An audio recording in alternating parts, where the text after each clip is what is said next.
The rain fell upon Thornfield Hall with the weight of judgment, each drop striking the ancient windowpanes like accusations whispered by God himself,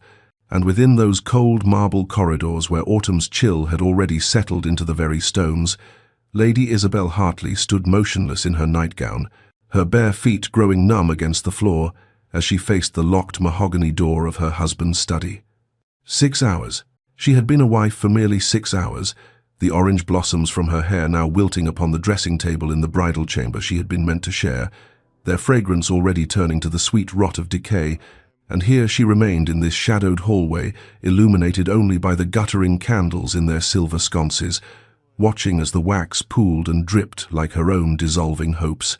Through the door, that barrier of wood and brass, and his implacable will, she could hear the scratch of his pen, steady and methodical, the sound of Edward Ashford, Earl of Thornfield, sealing her fate with ink and sealing wax, as surely as he had sealed his heart against her from the moment they had spoken their vows. She had tried to speak to him after the wedding breakfast, had followed him through these very halls with trembling uncertainty, but he had looked at her with those ice-grey eyes that held nothing but cold assessment,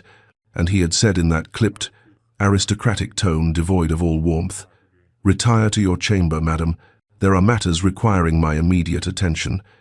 And then he had disappeared behind this door, turning the lock with a decisive click that echoed through her chest like the closing of a tomb. The hours had crawled past with excruciating slowness, and still she had waited, some foolish part of her believing that he would emerge, that this was merely the preoccupation of business, that their wedding night would yet commence, however awkwardly.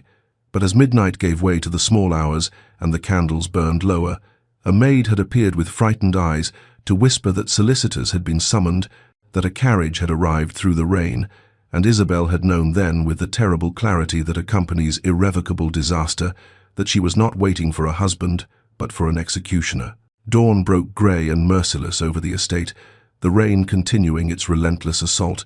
and when the study door finally opened, it was not Edward who emerged first, but 2 gentlemen in black coats carrying leather cases, their faces carefully blank with professional discretion, and they would not meet her eyes as they passed. And then he appeared, her husband of mere hours, tall and rigid in his evening clothes now rumpled from the night, his dark hair dishevelled but his expression perfectly composed, and he looked at her standing there in her nightgown with her hair loose about her shoulders, and he said with brutal simplicity, "The marriage is annulled, Lady Isabel. My carriage will return you to your family by noon." And somewhere in the hall behind her,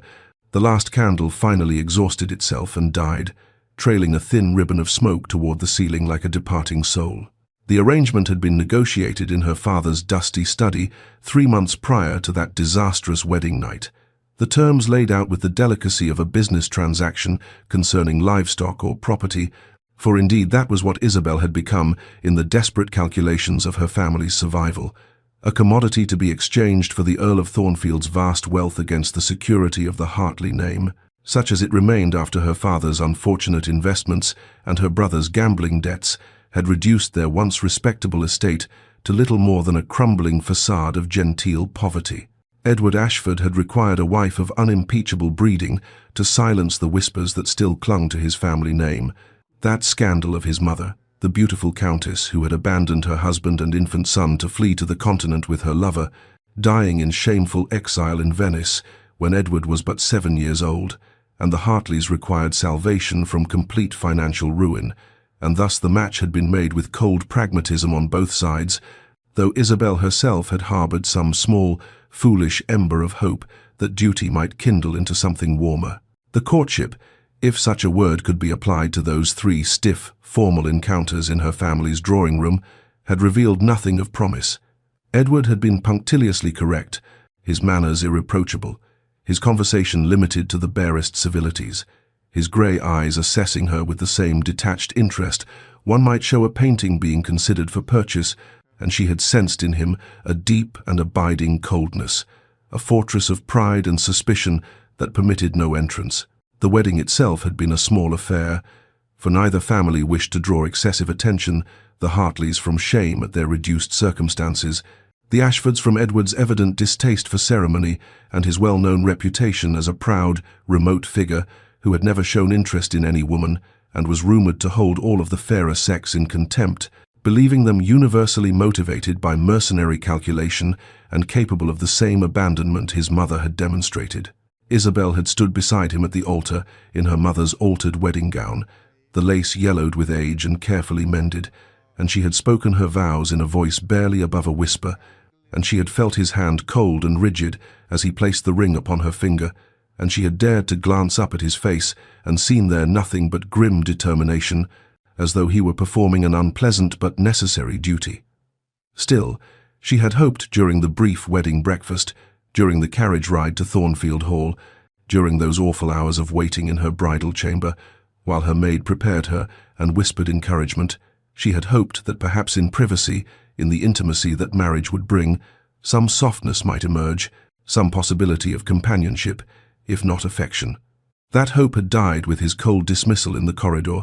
with the locked door and the scratching pen and the dawn arrival of solicitors, and when she had returned to Hartley House in the Earl's carriage, with her belongings hastily packed and her wedding ring removed, returned to the pitying stares of servants and her mother's tight-lipped fury and her father's broken disappointment, she had understood that she had been weighed in some invisible scale of Edward Ashford's judgment and found catastrophically wanting, rejected before she had even been given the opportunity to prove her worth, and the shame of it settled upon her shoulders like a leaden cloak she would carry for all the days to come. The first months after her return to Hartley House passed in a fog of humiliation so thick that Isabel moved through the days as though submerged in grey water. Every breath an effort, every encounter with her mother's tight-lipped disappointment or the servants' pitying glances another small death of dignity, and she retreated from all society with the instinct of a wounded animal, seeking darkness, declining every invitation,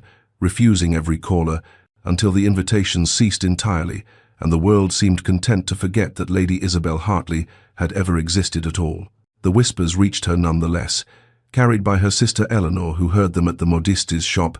repeated by the housekeeper, who heard them at market, that she had been found wanting, that the Earl of Thornfield had discovered some fundamental deficiency in her person or character so grievous that he could not bear to consummate the union, that perhaps she was barren or mad or hideously flawed in some unnamed way, and each whispered speculation was a fresh laceration upon her soul until she began to wonder herself what terrible inadequacy resided within her that had merited such immediate and total rejection. Her father, whose disappointment manifested as wounded silence and long hours in his study, staring at unpaid bills and foreclosure notices, grew ill that winter, a persistent cough that rattled in his chest like stones in a tin, and by spring he had taken to his bed, and by early summer he was dead, having extracted from Isabel on his deathbed a promise that she would be strong, would care for her mother and sister, would not let this disgrace destroy what remained of their family, and she had given that promise with tears streaming down her face, and then she had retreated to the library and did not emerge for 3 days. It was in that library, surrounded by her father's modest collection of books accumulated over a lifetime of scholarship, that Isabel began to construct the fortress that would protect her from further devastation. If the world believed her inadequate, if Edward Ashford had found her unworthy, then she would make herself into something beyond their judgment, something that required no external validation, and she began to read with ferocious intensity, teaching herself Latin and Greek from her father's old university texts, devouring philosophy and history and natural sciences, spending 12 and 14 hours a day in focused study until her mother complained of ruined eyesight and wasted candles. The pain of rejection, which had initially threatened to consume her entirely, began to transform, under the discipline of intellectual pursuit, into something harder and more durable, a shell of protective pride that kept the world at a safe distance, a dignified remoteness that mirrored in its way the very coldness that Edward had shown her, though hers was born of self-preservation rather than contempt. She became known in the village as the scholarly Miss Hartley, always with a book, always courteous but distant, never attending assemblies or seeking company, and if the villagers pitied her spinsterhood and her family's reduced circumstances, they also came to respect her quiet dignity, the way she held her head high despite the whispers, the way she assisted with the church school teaching the tenants' children to read, finding in service to others a purpose that her aborted marriage had denied her, and by the time the first anniversary of that disastrous wedding arrived, Isabel had become someone new, not healed, perhaps, but armored. No longer the trembling girl who had waited outside a locked door, but a woman who had learned that survival sometimes meant building walls so high that nothing, not love nor hope nor pain, could scale them. Edward stood at the window of his study as the carriage, bearing Isabel back to her family, disappeared down the elm-lined drive, and he felt nothing but cold satisfaction, the clean efficiency of a problem solved before it could fester into something more dangerous, for he had acted with perfect rationality in severing this connection before it could become a shackle upon his freedom and his fortune. Women were mercenary creatures. This he knew with the certainty of long observation. Had he not seen how they had circled his father like well-dressed vultures after his mother's abandonment, widows and debutantes alike, calculating the worth of his title and estates with eyes that glittered with avarice behind their fluttering fans? The Hartley girl had been no different despite her veneer of shy modesty. The marriage had been a transparent transaction, her family's debts exchanged for his need of an heir and the social respectability that came with a wife of appropriate breeding. But in those hours after the wedding, alone in his chamber, Edward had been seized by a terrible conviction that he was repeating his father's mistake, binding himself to a woman who would inevitably reveal her true mercenary nature, who would take what she could and give nothing of genuine feeling, who might even abandon him as his mother had done when he was but 7 years old, fleeing to her lover and leaving her small son to wake one morning to find her rooms empty and his father drunk with grief and rage. That abandonment had carved a hollow place in Edward's chest that had never filled, a void where trust might have resided, replaced instead by a fortress of suspicion and pride that permitted no vulnerability, no dependence upon another's affection, for affection was a lie women told to extract what they desired from foolish men who believed in such fairy stories. He had acted correctly, decisively, protecting himself from inevitable betrayal, and if there had been something in Isabel's eyes outside his study door, some quality of genuine bewilderment and pain that had not seemed calculated or performed, he dismissed it as accomplished acting, for women were skilled in the art of manipulating masculine sympathy, and he would not be deceived. The weeks that followed passed in their usual efficient rhythm. He managed his estates with the meticulous attention that had tripled their value in the years since he had inherited the title. He attended to his parliamentary duties. He rode out across his lands in the early mornings when mist still clung to the valleys, and he felt nothing but vindication that he had escaped the trap of matrimony before it had closed entirely upon him. Yet there came a night, some 6 weeks after the annulment, when he sat in his study reviewing accounts and found his attention wandering to the memory of Isabel standing in the corridor in her nightgown, her dark hair loose about her shoulders, her face pale as porcelain in the candlelight, and most particularly her eyes, those wide, dark eyes that had held not calculation but something terribly like fear and confusion, the eyes of someone who genuinely did not understand what sin she had committed to merit such immediate rejection, and for the first time Edward felt an unwelcome twist of something that might have been guilt, which he immediately suppressed, for he had done nothing wrong, nothing at all. He had merely protected himself from the inevitable betrayal that all women carried in their nature like original sin, and if some small voice whispered that perhaps Isabel Hartley had not deserved such cruelty, he closed his mind against it and returned to his accounts, determined that he would not permit foolish sentiment to undermine the rightness of his action. The London season arrived with its familiar glittering tedium, and Edward moved through the requisite social performances with the mechanical precision of a clockwork figure, attending balls and dinners and parliamentary sessions with his customary cold efficiency. But something had shifted in the 6 months since the annulment, some hairline fracture in the edifice of his certainty that widened imperceptibly with each passing week, until he found himself afflicted with a restlessness he could neither name nor banish. He watched couples waltzing at Lady Pemberton's ball and felt an unexpected hollowness, observed Lord and Lady Ashworth laughing together in their box at the theatre, and experienced a strange tightness in his chest that might have been envy, noted the easy affection between his friend Harrison and his wife of 2 years, and recognized with unsettling clarity that his fortress of solitude, which had always seemed a virtue and a protection, now felt increasingly like a prison of his own construction. The season's debutantes, paraded before him by hopeful mothers who saw in his title and wealth a prize worthy of their daughters' artificial charms, left him profoundly cold. Their rehearsed smiles and calculated conversation reminded him of everything he had despised about matrimonial transactions, yet he found himself thinking with increasing frequency of Isabel's unguarded expression in those final hours, the genuine confusion in her eyes, and wondering with growing discomfort whether his assumptions about feminine duplicity had been as universal as he had convinced himself. The crack in his certainty became a chasm one afternoon in Hyde Park when he encountered Mrs. Dawson, who had served as Isabel's lady's maid and now worked for a family in town, and she greeted him with such coldness that he was taken aback, for servants typically maintained careful deference regardless of private opinion. "Forgive me, my lord," she said with barely concealed contempt when he questioned her manner, "but I have just received word that my former mistress's father has died, and she is left with almost nothing, and I find I cannot summon the proper respect for the man who destroyed her life so thoroughly that even her father's death was hastened by the shame of it." She departed before he could respond,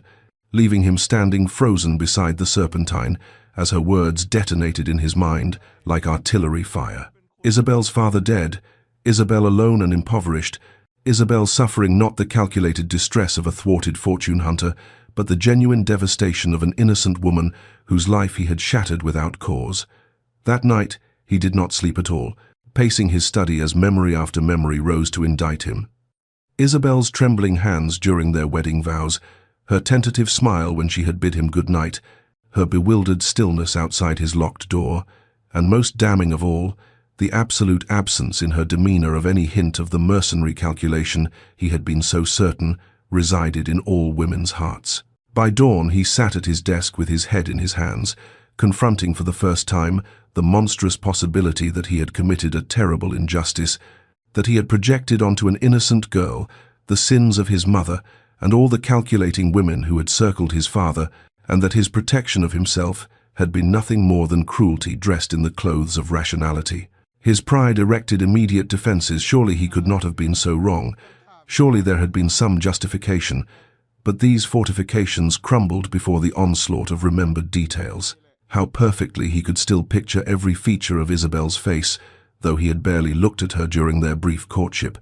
How her voice had held a quality of sincerity that no actress could sustain. How even now, 6 months later, he found himself thinking of her with a frequency that suggested she had marked him far more deeply than he had ever permitted himself to acknowledge, and the terrible realization dawned that perhaps he had not escaped a trap at all, but had instead destroyed the one genuine thing that had ever been offered to him. The year that followed Edward's awakening to his terrible error transformed him in ways that would have been unrecognizable to the man who had sealed annulment papers with such cold certainty, for he became obsessed with understanding the truth of Isabel Hartley's character,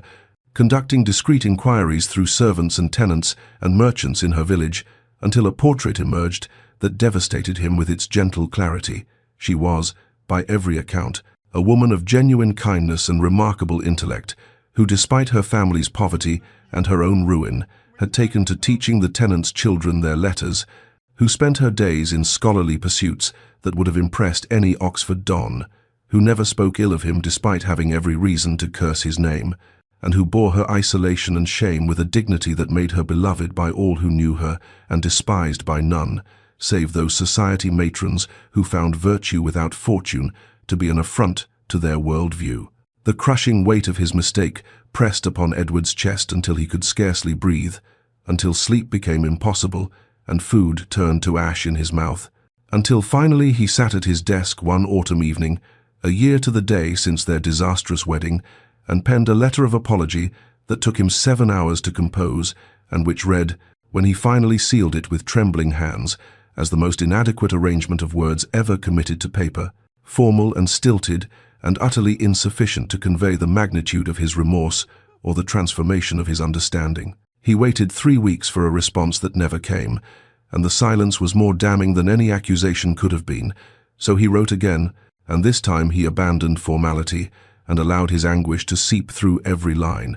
confessing his error and his mother's abandonment and the terrible fear that had driven him to such cruelty, begging not for forgiveness which he knew he did not deserve, but merely for the chance to make some form of amends, to repair in whatever small way the damage he had inflicted upon an innocent woman who had committed no sin, save agreeing to marry a man too broken to recognize a gift when it was offered. This second letter received a response, though not from Isabel herself, but from her solicitor, a brief and devastatingly polite note that requested he cease all correspondence, as Lady Isabel wished no further contact with the Earl of Thornfield, and trusted he would respect her wishes as a gentleman. And Edward sat in his study with that letter clutched in his fist, and experienced for the first time in his adult life the full force of rejection, the bitter irony that he who had so efficiently discarded his bride now found himself discarded in turn.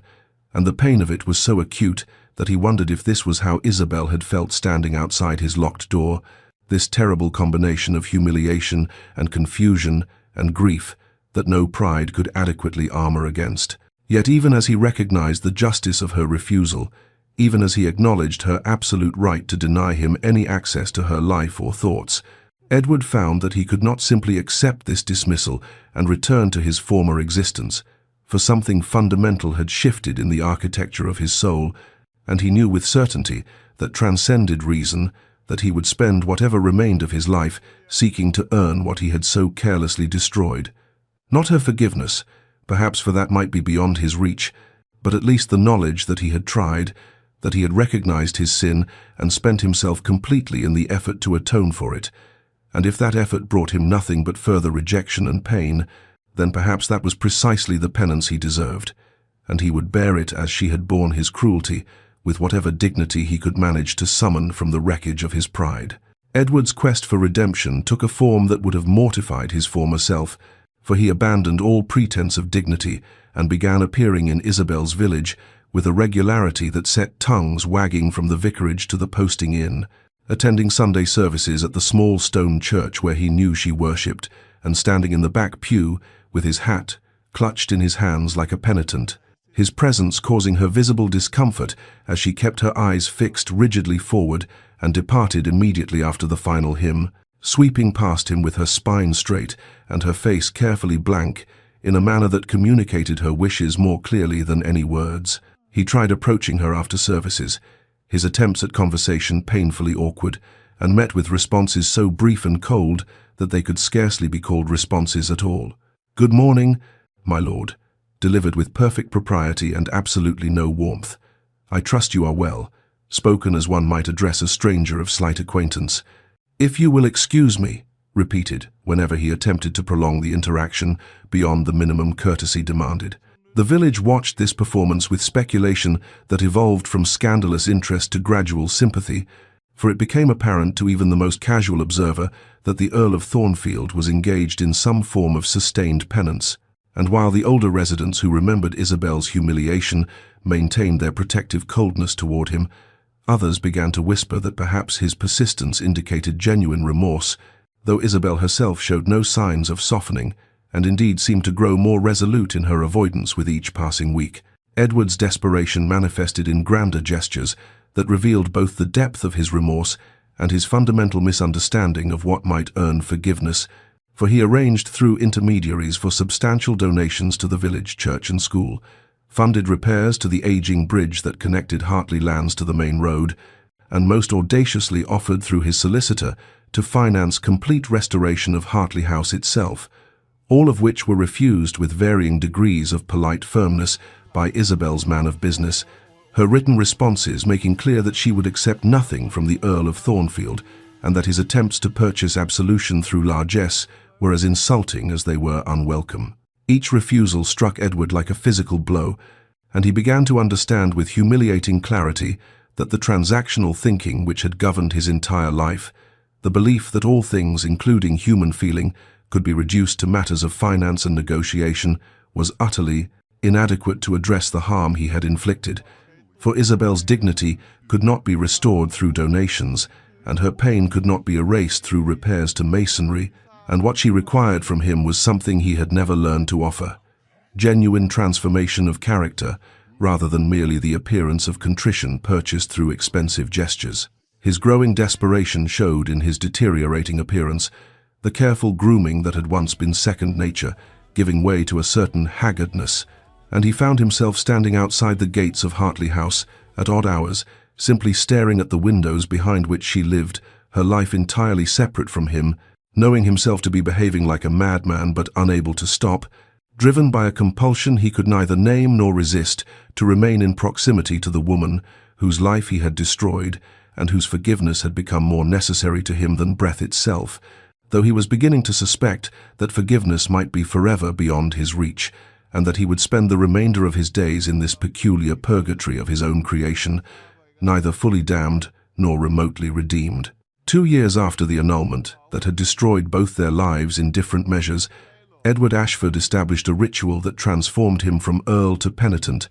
appearing each morning at the iron gates of Hartley House, regardless of weather or season, standing in silent vigil for hours at a time, with no apparent purpose beyond proximity to the woman who would not see him, and the village that had once whispered scandalized speculation about the strange earl who had annulled his marriage before sunrise now began to whisper something different, a reluctant sympathy for the gaunt figure who stood in rain and snow and summer heat with the patience of a monk performing eternal penance. Isabel observed this phenomenon with emotions that shifted daily between intense irritation and unwilling confusion, for she could see him from her window when she sat at her writing desk, could watch his solitary figure maintaining its post with a constancy that should have been flattering, but felt instead like an invasion, a constant reminder of the man who had rejected her so thoroughly that he had unmade their marriage before consummation, and now apparently sought to undo his undoing through sheer stubborn presence. Her anger at his presumption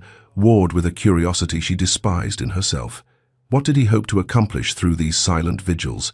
What transformation did he imagine his suffering would produce in her heart? And more troublingly, why did she find herself noting the changes in his appearance with what felt dangerously close to concern? For Edward had indeed changed in visible ways that even her determined indifference could not entirely ignore. The proud bearing had given way to something humbler. The carefully maintained aristocratic appearance had deteriorated into a gauntness that spoke of meals forgotten and sleep abandoned,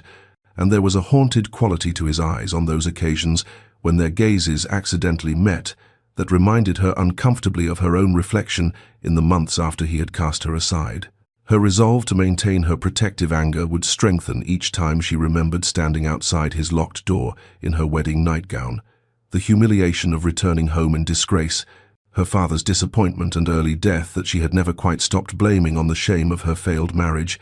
and yet that resolve would inexplicably weaken when she watched Edward standing in a downpour, making no effort to seek shelter, as though he believed he deserved every discomfort and would accept it as his due. His silent presence became an unwelcome fixture of her daily existence, as regular as sunrise and equally impossible to ignore, and she found herself structuring her routines around the knowledge of his vigil, avoiding certain windows, altering her walking paths, yet also, in moments she would not examine too closely, positioning herself where she might observe him unobserved, studying this strange, devoted ghost of the man who had destroyed her. Her dreams became troubled by his presence, strange fragmentary visions in which his younger self and his current self existed simultaneously. The cold earl, who had sealed annulment papers, and this patient penitent at her gates somehow the same person and yet entirely different, and she would wake in confusion, wondering which version was real, and whether transformation of such magnitude was even possible in human nature, or whether this was merely another form of aristocratic manipulation, a longer game played by a skilled deceiver. Yet as months accumulated into the second year of his vigil, even her most determined cynicism struggled against the evidence of his consistency, and she found herself trapped in an internal conflict that had no easy resolution, torn between the safety of maintained anger and the dangerous territory of forgiveness, between the woman who had learned to protect herself through rigid emotional distance and some deeper self that wondered, against all reason and self-preservation, whether perhaps his penance might actually be genuine. The crisis arrived in early spring of the third year, when Isabel's younger sister Eleanor, barely 19, and possessed of more romantic sensibility than practical judgment, became entangled with a gentleman of questionable character, a Captain Rothwell, whose handsome face and easy charm concealed substantial gambling debts and a reputation for seducing young women of modest fortune before abandoning them to social ruin. The matter came to Isabel's attention through her mother's frantic letter, and she spent a sleepless night contemplating their limited options, knowing that her family lacked both the social connections and financial resources to extract Eleanor from a situation that was rapidly approaching the point of irreversible scandal. For the foolish girl had been seen alone with Rothwell on multiple occasions and was rumored to be planning an elopement that would destroy what little remained of the Hartley family's reputation. Isabel was still formulating an inadequate plan when word came that the matter had been resolved. Captain Rothwell had departed the county with unexpected haste, his debts mysteriously paid, and a commission purchased for him in a regiment bound for India, while Eleanor had been retrieved from the inn where she had waited for her false lover and returned home shaken but fundamentally unharmed. The agent of this deliverance was no mystery to anyone in the village, for Edward's involvement, though conducted with as much discretion as possible, could not be entirely concealed, and Isabel found herself in the unfamiliar position of owing profound gratitude to the man she had spent 2 years avoiding. She composed a brief note of thanks, formal, restrained, but it seemed inadequate to the service rendered, and when Edward appeared at her gates the following morning, as had become his custom, she found herself walking down the path she had never before traversed during his vigils, approaching him directly for the first time in years. He watched her come with an expression that managed to combine hope and terror in equal measure, and when she stood before him, separated only by the iron bars of the gate, the words that had seemed so carefully prepared in her mind dissolved into clumsy inadequacy. "You helped my sister," she said finally, hating how her voice trembled slightly. "You asked nothing in return." Edward's response came quietly, his eyes never leaving her face. "I asked nothing because I deserve nothing, Lady Isabel. Your sister's welfare required assistance, and I was positioned to provide it. That is the beginning and end of the matter." The careful humility in his voice, so different from the arrogant certainty she remembered from their brief marriage, created a confusion of feeling she could not entirely suppress. "Nevertheless, I am grateful," she managed, each word weighted with the complexity of emotions she would not name. "My family is in your debt." "There is no debt," he said firmly. "I will never again be the cause of harm to you or those you love, even by the indirect means of failing to act when action might prevent suffering. This I can promise, though I can promise nothing else." They stood in silence then, the spring morning bright around them, and Isabel found herself truly looking at him, for the first time since the annulment, seeing not the proud Earl who had rejected her, but this strange penitent version whose eyes held depths of remorse that her anger had previously prevented her from acknowledging. "Thank you, my lord," she said finally, and though the words were simple, they carried a softening that had not existed in any of their previous exchanges, a minute thawing of the ice that had encased her heart for so long. She saw the impact of those 3 words in his face, watched something like painful hope transform his features, and found herself frightened by the power she apparently held to affect him so profoundly, to wound or heal with the smallest gesture of acceptance after so long a winter of rejection. The transformation that followed Eleanor's rescue was subtle but unmistakable, for though Isabel did not invite Edward beyond her gates, neither did she continue to ignore his presence there, and in the weeks after their brief conversation of gratitude, he began leaving letters, not the desperate pleas for forgiveness that had characterized his earlier correspondence, but thoughtful essays on philosophy, responses to scholarly works he had somehow learned she was reading, reflections on literature and governance, and the nature of moral transformation that revealed a mind she had never been permitted to know during their disastrous brief marriage. Isabel told herself she read these letters only out of courtesy, a polite acknowledgement of his service to Eleanor, but this rationalization grew increasingly hollow as she found herself anticipating their arrival, discovered herself composing mental responses during her solitary walks, and finally, in a moment that felt like both surrender and courage, penned a brief reply discussing a point of philosophical disagreement regarding Aristotelian ethics that he had raised in his latest missive. His response arrived with a speed that suggested he had been waiting in hope of her engagement, and thus began a correspondence that neither acknowledged as significant, but which gradually became the intellectual companionship Isabel had not realized she craved. For Edward wrote with genuine curiosity and formidable intelligence, asking her opinions on matters of substance, challenging her interpretations with respect rather than condescension, revealing in his carefully crafted sentences a depth of thought and capacity for self-examination that the proud earl of her memory had never possessed. Her maid, Margaret, who had served the family since Isabel's childhood and had witnessed every stage of her mistress's suffering and slow recovery, encouraged this epistolary relationship with gentle persistence, noting that a man who spent 3 years standing at gates and now offered intellectual companionship without demand for anything beyond continued correspondence was perhaps demonstrating the kind of transformation that merited cautious acknowledgement, if not yet trust.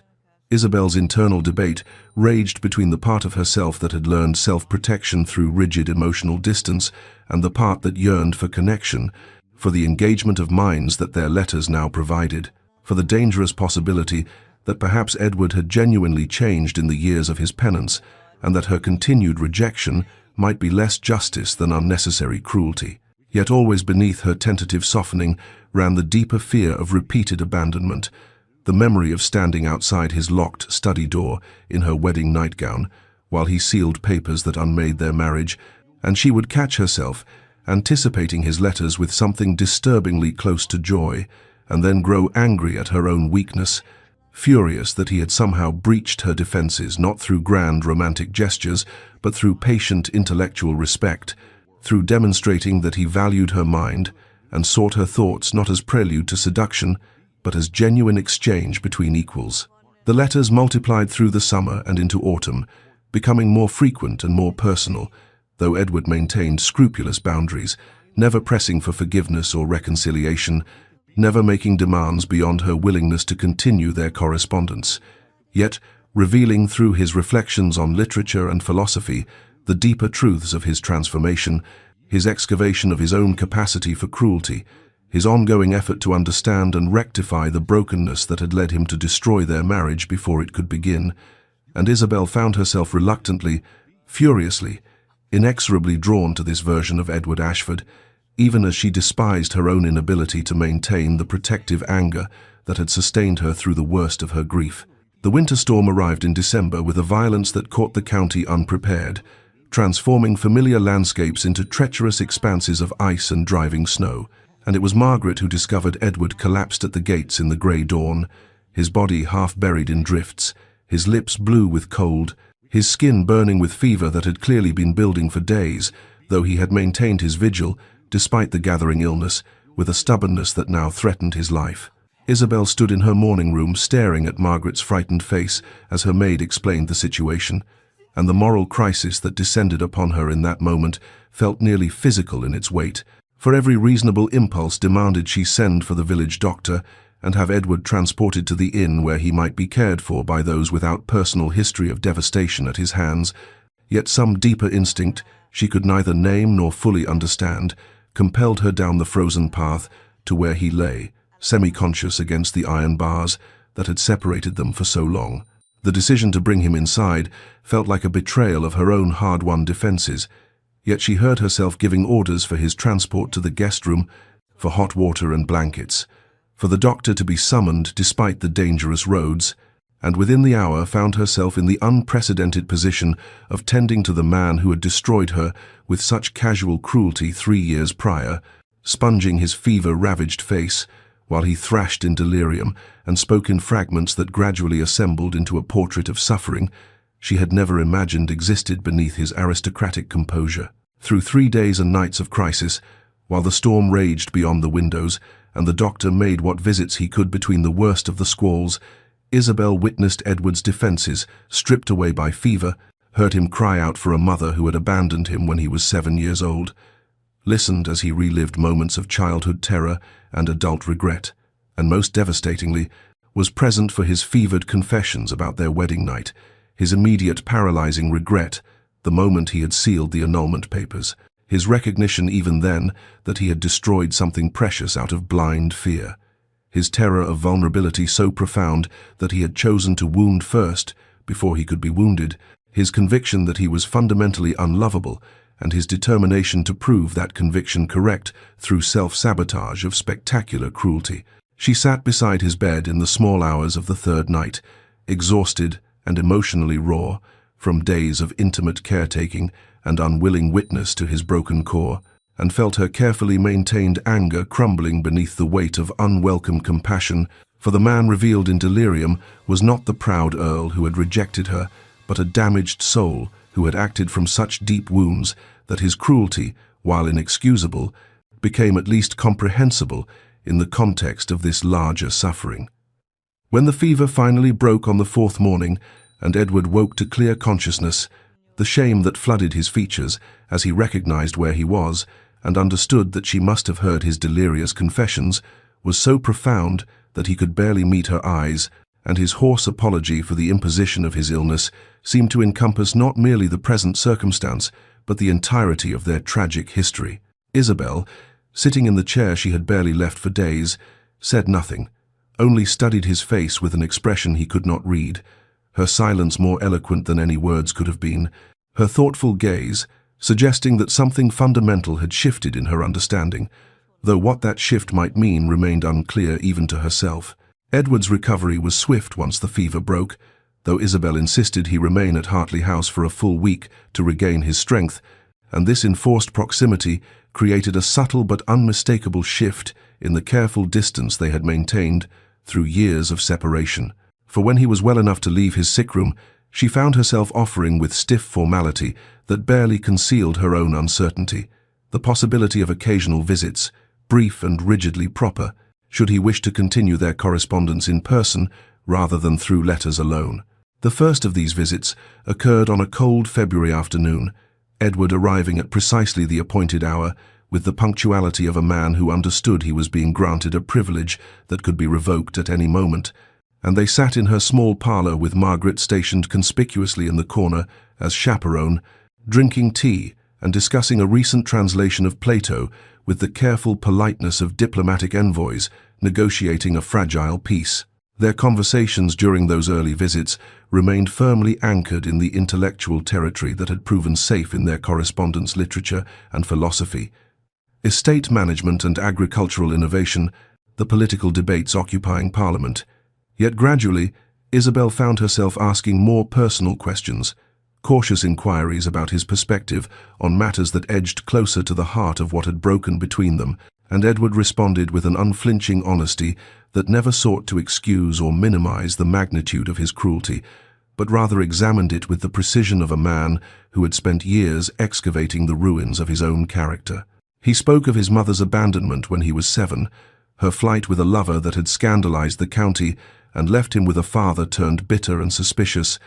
and explained without self-pity how he had learned to equate vulnerability with inevitable betrayal, had constructed elaborate defenses against intimacy, had chosen to wound first and utterly on their wedding night because some terrified part of him believed that Isabel's eventual abandonment was inevitable, and that destroying their marriage on his own terms represented a form of control over the pain he believed was coming regardless. Isabel listened to these revelations with an expression that betrayed little of her internal tumult, her walls thinning incrementally as she began to comprehend not merely what he had done but why, understanding that his cruelty had been born from damage rather than malice, even as she maintained that such understanding did not constitute absolution, for intention did not erase impact, and the girl who had stood outside his locked study door deserved acknowledgement of her suffering, regardless of the wounds that had driven him to inflict it. The village, observing the Earl of Thornfield's weekly visits to Hartley House, began to speculate with renewed interest about the nature of their reconciliation,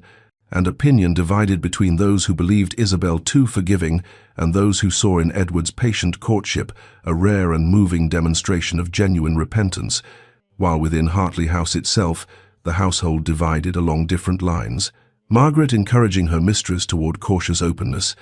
Eleanor writing excited letters full of romantic speculation from her school in Bath, and Isabel's mother issuing increasingly dire warnings about the folly of trusting a man who had once proven himself capable of such spectacular cruelty. Isabel herself remained caught in an internal war between the hurt that cried out for continued rejection and the emerging understanding that suggested perhaps transformation was real and redemption possible, and she would lie awake after his visits reviewing their conversations, searching for signs of the cold Earl who had destroyed her, and finding instead only this painstakingly careful man who treated her opinions with profound respect and her boundaries with religious devotion, who never presumed upon her softening or pressed for more than she was willing to offer,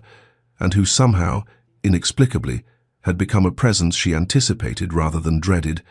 a development that frightened her almost as much as his original cruelty had wounded her. 4 years had passed since the annulment, when Isabel finally allowed the dam of her long-suppressed pain to break, the moment arriving on an unremarkable April afternoon, during one of Edward's now routine visits, when some combination of his careful attentiveness and her accumulated exhaustion from years of guarding her wounds dissolved the last of her protective restraint, and she found herself speaking with raw honesty about what his cruelty had truly cost her.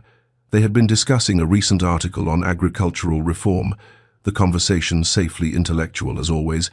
when something in his casual mention of planning for future seasons triggered in her a sudden blazing awareness of all the futures he had stolen from her that night 4 years ago,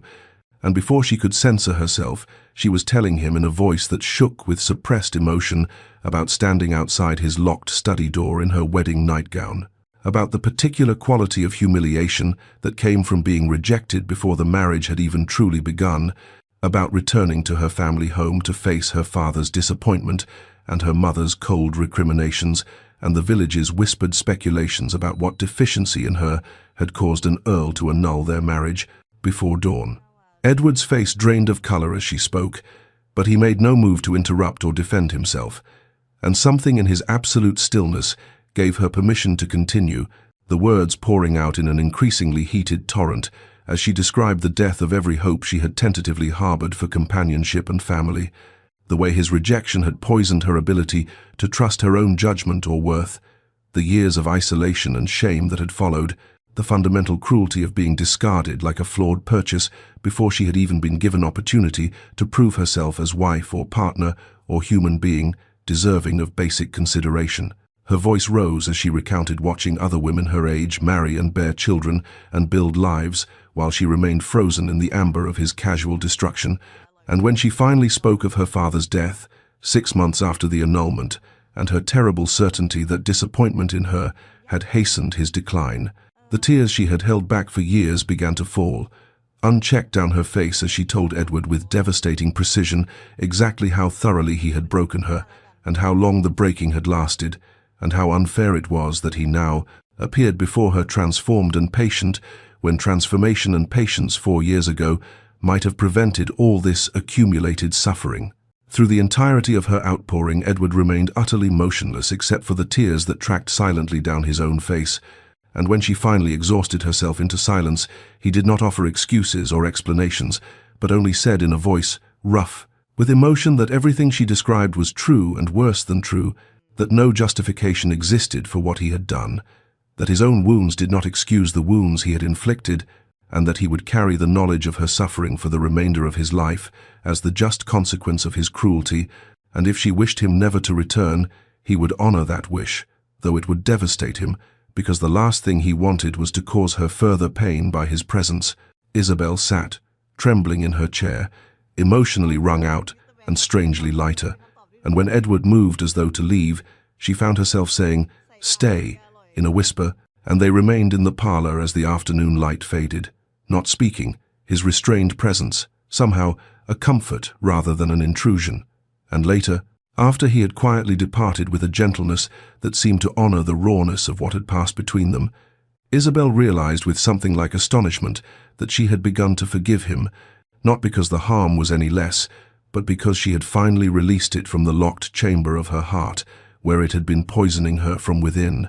And forgiveness, she discovered, felt less like absolution granted than like freedom claimed. In the weeks following Isabel's emotional unburdening, something fundamental shifted between them, a transformation as subtle as the turning of seasons, yet as unmistakable as winter giving way to spring,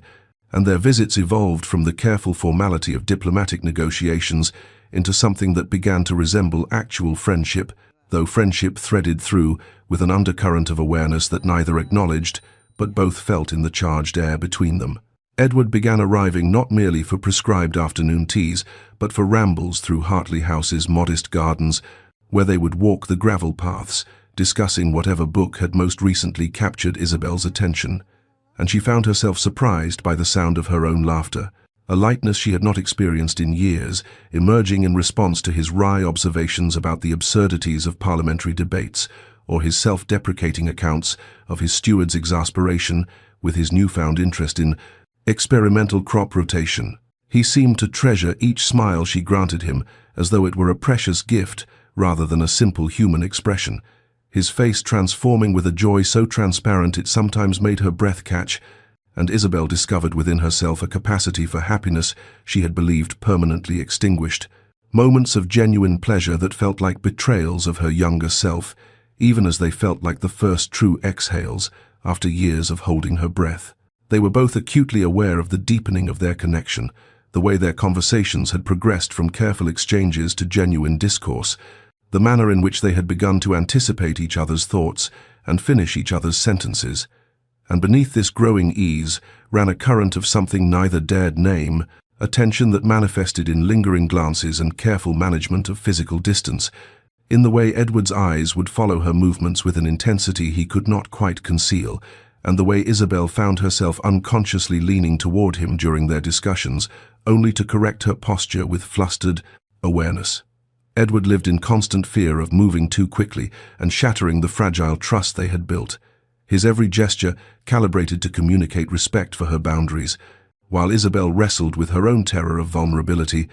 the knowledge that allowing herself to feel anything beyond careful friendship would require a courage that felt beyond her capacity after what his rejection had cost her. The moment of crisis arrived on a warm May afternoon as they walked the garden path discussing Wordsworth's latest collection, when Edward gestured toward a particular line in the volume he carried, and their hands brushed in the transfer of the book, and both froze as though lightning had struck, the simple contact sending a shock of awareness through them that made the air feel suddenly too thin. Isabel withdrew her hand as though burned, stepping back with an expression of mingled longing and panic,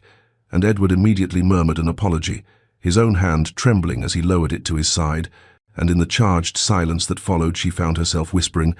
"I am afraid," the admission escaping before she could censor it, raw and honest and terrifying in its vulnerability. Edward's response came quietly, his eyes holding hers with an intensity that acknowledged the enormity of what hung between them.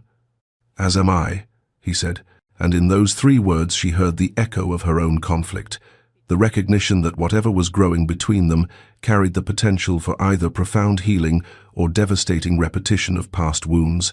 and that stepping toward it would require a courage neither was certain they possessed,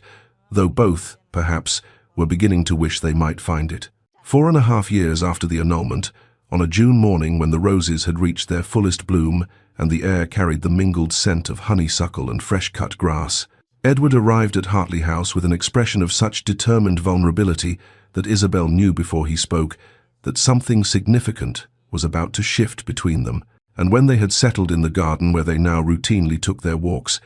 he turned to her with hands that trembled slightly and asked permission to make a proposal that was not, he hastened to clarify at her visible alarm, a proposal of marriage, but rather something he believed should have preceded any talk of marriage 4.5 years ago. He told her with careful precision that he had never truly courted her before their first disastrous wedding, that their engagement had been a business arrangement he had treated with cold efficiency, and that he wished now to request the honor of courting her properly, of beginning their acquaintance again as though they were meeting fresh without the weight of their painful history, though of course that history could never be erased, and he would not insult her by pretending otherwise. His request was simply this, that she permit him to call upon her with romantic intention, to bring her flowers and take her driving, and attend to her with all the consideration and thoughtfulness he should have shown years ago, with no expectation of any particular outcome, and no assumption that courtship must lead to renewed offers of marriage, but only the hope that she might allow him to demonstrate through consistent action the depth of his regard and the genuineness of his transformation. Isabel's immediate response was a complicated tangle of terror and temptation,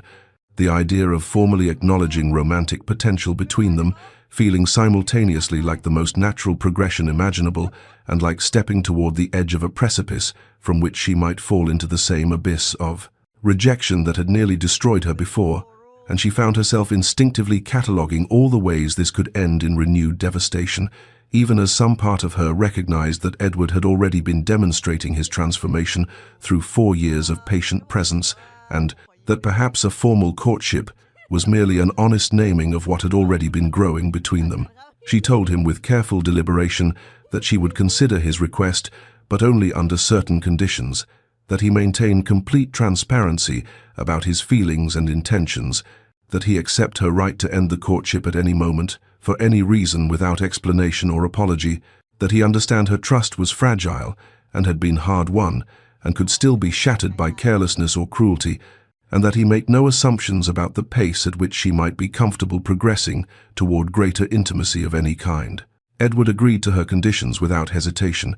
his relief and joy at her willingness to even consider his proposal so transparent it made her chest ache, and thus began what the village would later describe as the most proper and attentive courtship in living memory, with Edward appearing regularly with thoughtful gifts that demonstrated genuine attention to her preferences, taking her on carefully chaperoned excursions that balanced her comfort with opportunities for private conversation, and treating her with a reverence that seemed to acknowledge both her worth and the preciousness of the second chance she was granting him, while Isabel discovered within herself a capacity for cautious pleasure, allowing herself to enjoy his attentions while maintaining enough protective distance that she might theoretically retreat if necessary, though with each passing week that distance felt slightly less necessary and her enjoyment slightly less cautious, much to the delight of her sister Eleanor, who declared it the most romantic reversal she had ever witnessed, and to the approval of the village, which had long since shifted from condemning Edward's original cruelty to admiring his persistent dedication to earning redemption. The courtship that unfolded through the golden weeks of summer and into early autumn was unlike anything either of them had experienced before, a delicate dance of advancing intimacy and careful respect for boundaries that felt both exhilarating and terrifying in its genuine emotional exposure, and Edward proved himself an attentive suitor who remembered every casual preference Isabel mentioned, and translated those observations into thoughtful gestures that demonstrated he truly listened when she spoke. They took picnics by the stream that bordered Hartley House property, spreading blankets beneath ancient oaks, while sharing cold chicken and strawberries and discussing poetry, with Edward reading aloud from Byron and Shelley in his rich baritone, while Isabel closed her eyes and let the cadence of verse wash over her like a benediction, and she found herself reciprocating by sharing her own favorite passages from the philosophical texts that had sustained her through the darkest years, their conversations weaving between the intellectual and the deeply personal, as Edward began to speak more openly about the wounds of his childhood, about his mother's abandonment when he was barely 7 years old, and how that foundational betrayal had calcified into a conviction that all affection was merely performance, masking mercenary intention. Isabel in turn found herself able to articulate the particular devastation of their wedding night, the way his rejection had confirmed her deepest fear that she was fundamentally unlovable, and these exchanges of vulnerability were punctuated by moments of unexpected lightness, sudden laughter over some absurdity or shared delight in a turn of phrase, and Edward's face during these moments of her genuine joy held an expression of such reverent wonder that it sometimes made her breath catch. His patience with her occasional retreats into fear proved unwavering. When she would grow distant or cancel a planned excursion without explanation, he simply sent a brief note acknowledging her right to space and assuring her he would be available whenever she felt ready to resume their acquaintance, never pressuring or expressing disappointment, and this consistent respect for her autonomy did more to build her trust than any grand gesture could have accomplished. The afternoon when they first held hands intentionally rather than accidentally arrived in late September as they walked along the village lane, when Edward extended his hand with a questioning look, and Isabel, after a moment's hesitation that felt like standing at the edge of a precipice, placed her palm against his and felt his fingers close gently around hers, with a tenderness that brought unexpected tears to her eyes at the simple, profound intimacy of chosen touch. It was sometime during those amber weeks that Isabel acknowledged to herself in the privacy of her own thoughts what she had been avoiding. Naming, she loved him, not the cold stranger who had rejected her 5 years ago, but this transformed man who had proven through patient years that people could indeed change fundamentally, and the recognition filled her with equal parts joy and terror, because loving him meant making herself vulnerable to potential devastation again, meant trusting that his transformation was permanent rather than performance. Edward seemed to sense her internal withdrawal even as she tried to conceal it,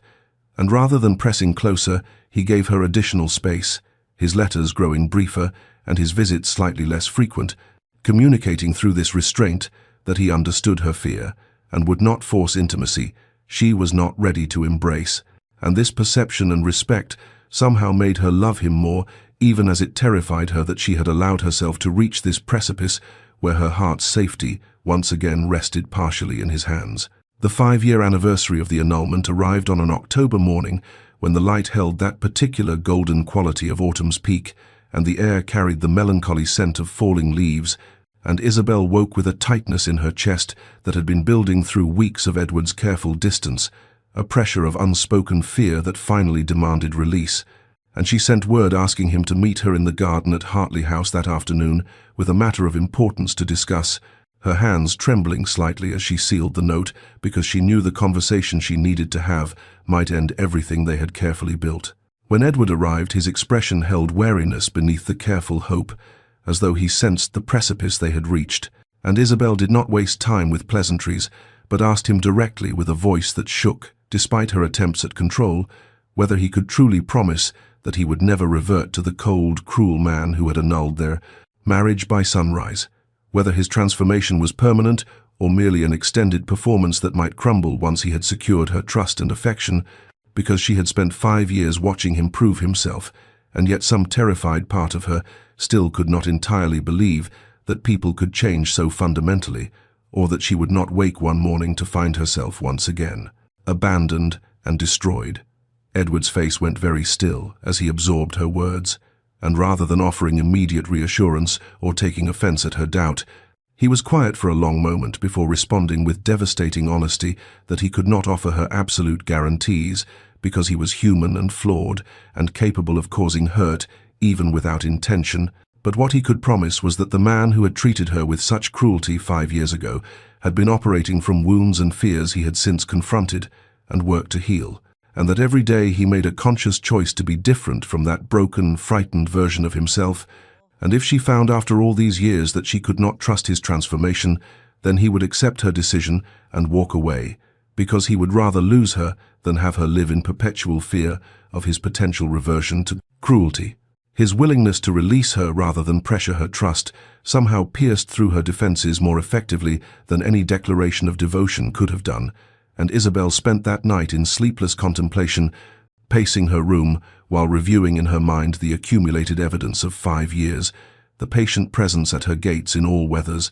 the letters that asked nothing but offered genuine intellectual companionship, the intervention for her sister that sought no credit, the fevered confessions during illness, the consistent respect for her boundaries, the thoughtful courtship, the space he had given when he sensed her withdrawal, and she recognized with sudden clarity that transformation was indeed real, and that Edward had proven himself not through grand gestures, but through the patient accumulation of small, consistent choices made day after day for years, and that her fear, while understandable, was now holding her back from the life and love she genuinely wanted. When dawn broke, she dressed with deliberate care and walked to Thornfield Estate, where Edward was already awake despite the early hour, and when he opened the door, his expression shifted from surprise to concern at her appearance on his threshold, and before he could speak, she said, with a voice that gained strength as she continued, that she forgave him fully and without reservation, and more importantly, she chose him, chose to trust the transformation she had witnessed, chose courage over the safety of continued distance, chose to believe that they could build something genuine and lasting from the ruins of their disastrous beginning, and that if he was still willing, she would very much like to continue their courtship with the explicit understanding that she was now open to wherever it might lead, including the possibility of marriage when they were both ready. Edward's composure shattered completely at her words, tears spilling unchecked down his face as he pulled her into an embrace that trembled with the force of 5 years' accumulated longing and relief, and Isabel found herself crying as well against his chest while he repeated her name like a prayer of thanksgiving, his hands cradling her head with a tenderness that spoke of reverence for the precious gift of her trust, and they stood entangled in his doorway as the morning sun climbed higher and gilded everything with golden light that seemed symbolic of the illumination breaking through years of darkness. When they finally drew apart enough to see each other's faces properly, Edward's expression held a vulnerability she had never witnessed before as he took both her hands in his and said with a voice still rough with emotion that he had not dared hope for this moment but had dreamed of it every night for 5 years, and that if she would grant him the extraordinary honor, he wished to ask her properly to be his wife, not through cold arrangement as before, but through genuine love and mutual choice, and he was lowering himself to one knee even as he spoke, producing from his waistcoat pocket a ring that was not the ostentatious Thornfield heirloom he had perfunctorily given her during their first engagement, but rather a simpler band set with a single perfect sapphire, the color of twilight. His proposal was everything the first had not been, filled with specific appreciation for who she was rather than what she represented, acknowledging the pain of their history while expressing hope for their future, promising partnership and honesty and daily choice rather than assumption of ownership. And when Isabel said yes, with a voice that gained strength and certainty as she spoke, Edward's joy manifested in a brilliant, unguarded smile that transformed his features and made him look younger than she had ever seen him. Their first kiss happened naturally as he rose from his knee and Isabel stepped into his space, her hands framing his face as their lips met with a tenderness that carried the weight of 5 years' worth of longing and loss and hard-won redemption, and the kiss deepened slowly as they learned the taste and texture of each other with a reverence that acknowledged this intimacy as the precious gift it was, healing something fundamental in both their wounded hearts through the simple, profound act of chosen connection. The village erupted in genuine celebration when news of their engagement spread. The residents who had witnessed Edward's 5-year vigil at Hartley Gates and Isabel's gradual softening toward him, viewing the betrothal as a romantic vindication that patience and genuine transformation could indeed overcome even the cruelest of beginnings, and Eleanor embraced her sister with tearful delight, while even their mother managed a grudging approval, softened by relief at Isabel's material security. The weeks of wedding planning became a joy rather than an ordeal, with Isabel and Edward making every decision together in consultation and compromise, choosing autumn for the ceremony to echo their first wedding but transform its meaning, and their conversations during this period ranged from practical considerations of household management to deeper discussions about how they would build their marriage on foundations of honesty and mutual respect, with Edward promising never to retreat into cold distance when troubled, but to instead communicate his struggles, and Isabel promising to voice her needs and fears rather than suffering in silence, both committing to the ongoing work that genuine partnership would require. The second wedding took place on an October afternoon, when the world seemed dipped in liquid gold, the autumn sun slanting through amber leaves that rustled in a gentle breeze, carrying the sweet decay of harvest season, and the small church was filled, not with the stiff formal gathering that had attended their first ceremony,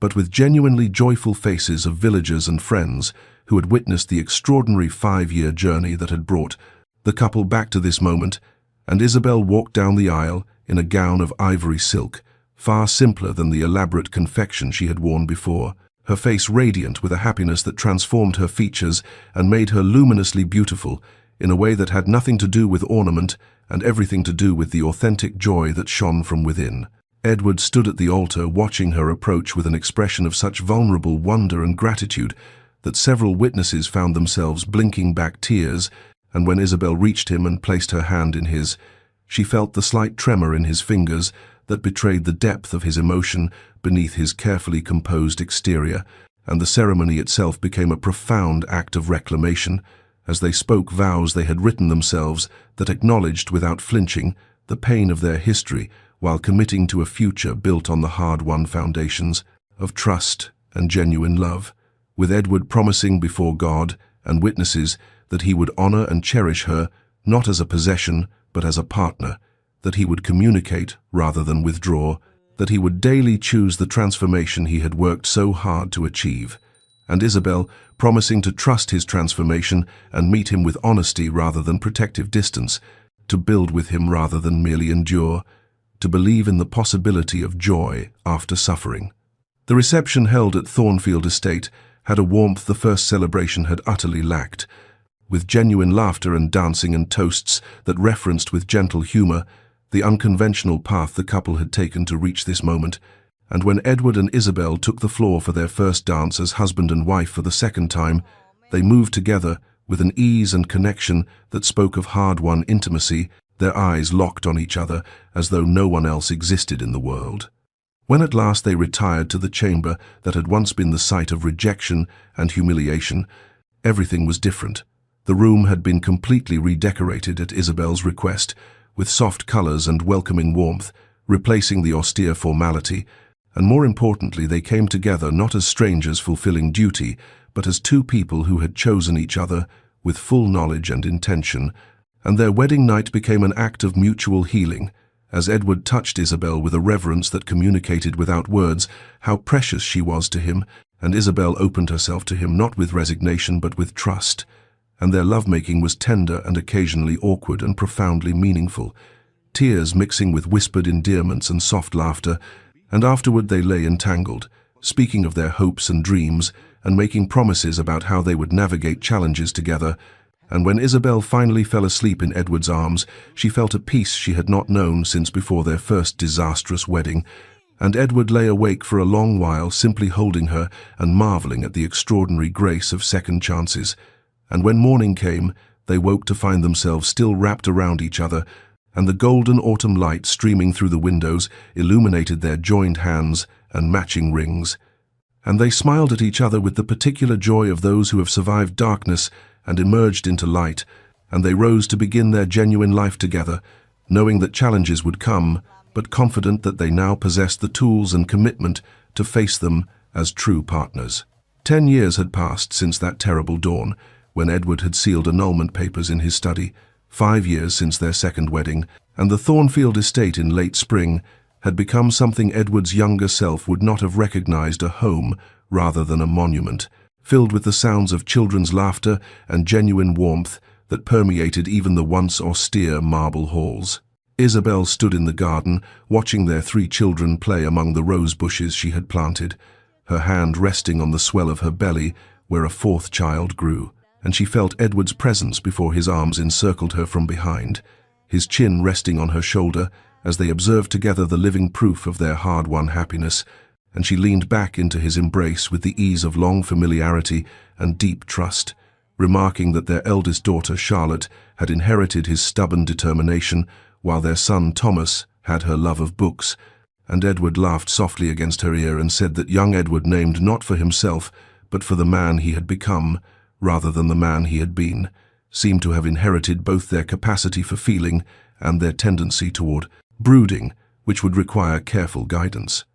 Their life together had not been without difficulties, for old wounds occasionally ached and moments of misunderstanding still arose, but they had built between them a practice of honest communication and patient working through that transformed potential crises into opportunities for deeper understanding, and the estate flourished under their joint management, with Isabel's intelligence and compassion complementing Edward's administrative skill, their tenants prospering and the surrounding villages benefiting from their combined philanthropic efforts that focused particularly on helping young women in difficult circumstances, giving them choices that Isabel herself had nearly been denied. When evening came and the children were settled with their nurses, Edward and Isabel walked together through the gardens, as had become their habit, their fingers intertwined and their steps matched, speaking of the day's events and their hopes for the future, and Edward said quietly that he still sometimes woke in the night, terrified that their happiness was a dream from which he would wake to find himself alone in his cold study with fresh annulment papers before him, and Isabel squeezed his hand and replied that such fears were natural given their history, but that 5 years of daily choice and genuine partnership had proven the reality of their transformation, and they stood together watching the sun set in shades of gold and rose that painted the sky like a promise of continued grace. Dear listener, perhaps you have known something of their pain, the ache of rejection or the weight of terrible mistakes, the seeming impossibility of redemption or the fear that wounds cut too deep for healing, and if so, let their story speak to the truth that transformation, though difficult and requiring genuine work and time, remains always possible for those with courage to attempt it. People are not fixed in their worst moments but contain within them the capacity for profound growth and change,